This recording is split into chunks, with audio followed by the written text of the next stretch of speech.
दी थी, ये बात जो है अब सामने आ गई है। बता दें कि पटना एसएसपी कार्तिकेय ने इस मामले का खुलासा करते हुए पूरी जानकारी दी है। और पूरी जानकारी क्या है हम आपको बताते हैं। ये मामला जो है वो जानीपुर थाना क्षेत्र से जुड़ा हुआ है, नगवा गांव, जहां हमारी टीम भी पहुंची थी और हमने आपको दिखाया था कि किस तरीके से निर्मम तरीके से दोनों भाई बहन की हत्या कर दी गई, उसके बाद उनके शव को जला दिया गया। अब इस मामले में जो आरोपी है उनके बारे में हम आपको बताते कि आखिर कौन थे वो लोग जिसने भाई बहन को मौत के घाट उतार दिया।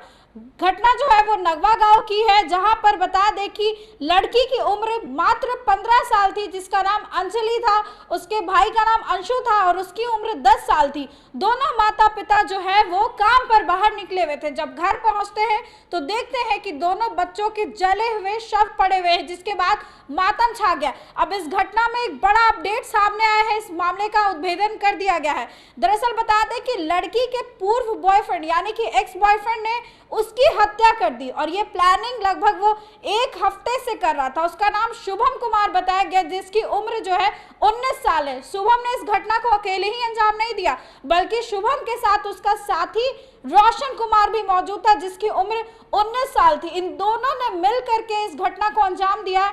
आरोपी का जो घर है वो उसी इलाके में मौजूद है, 3 से 4 किलोमीटर के अंदर ही।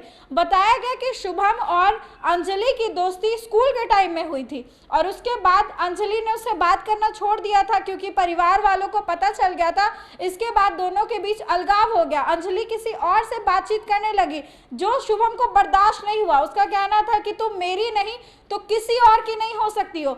अब बात करें शुभम की, तो शुभम अक्सर अंजलि के घर आया जाया करता था और वहां उसका आना जाना था, तो सब कुछ वो अच्छे से जानता था कि घर पर कितने लोग हैं, कौन लोग किस वक्त मौजूद रहते हैं। इस घटना को अंजाम दिया गया है 12 से 1 बजे के बीच में, जब दोनों स्कूल से आते हैं। बताया गया कि शुभम वहां पर पहुंचता है, उसके घर जाता है तो देखता है कि उसका भाई सोया हुआ है और अंजलि जगी हुई है। उसके भाई को सबसे पहले वो ईंट से कुचलकर मार देता है, उसके बाद अंजलि को भी मार देता है और उसके बाद किरासन तेल डालकर दोनों के शव को आग लगा देता है और उसके बाद वहां से दरवाजा बंद करके फरार हो जाता है। जहां से उसने किरासन तेल खरीदा था अब उसको भी पकड़ लिया गया, उससे भी पूछताछ की जा रही है। और शुभम ने इस घटना को अंजाम रोशन के साथ मिलकर दिया है। रोशन और अंजलि एक साथ पढ़ा करते थे और रोशन के जरिए उसकी शुभम से दोस्ती हुई और शुभम से जब बातचीत खत्म हो गई तो वो किसी और से बात करने लगी। ऐसा बताया गया कि किसी और के टच में आ गई, जिसके बाद जो है शुभम ने उसकी हत्या की प्लानिंग कर ली। 1 हफ्ते से वो लगातार इसको लेकर के लगा हुआ था और बाद में इस घटना को अंजाम दे करके वहां से दोनों फरार हो जाते हैं। घर में जब धुआं फैलता है, जब आग लगती है, उसके बाद उसकी मां पहले पहुंचती है। बता दें कि जो माता है वो पटना एम्स में एज सिक्योरिटी गार्ड तैनात है और पिता भी काम करते हैं चुनाव आयोग में। अब ऐसे में बता दें कि दोनों जब घर पहुंचते हैं तो उनके होश उड़ जाते हैं, क्योंकि दोनों बच्चों के शव वहां पर पड़े थे और इस मामले ने सनसनी फैला कर रख दी थी कि आखिर दिन दहाड़े किसने दोनों बच्चों की निर्मम हत्या कर दी। गांव में काफी आक्रोश भी देखने को मिला। एसएसपी को बुलाने के लिए वहां पर लोग धरने पर बैठ गए।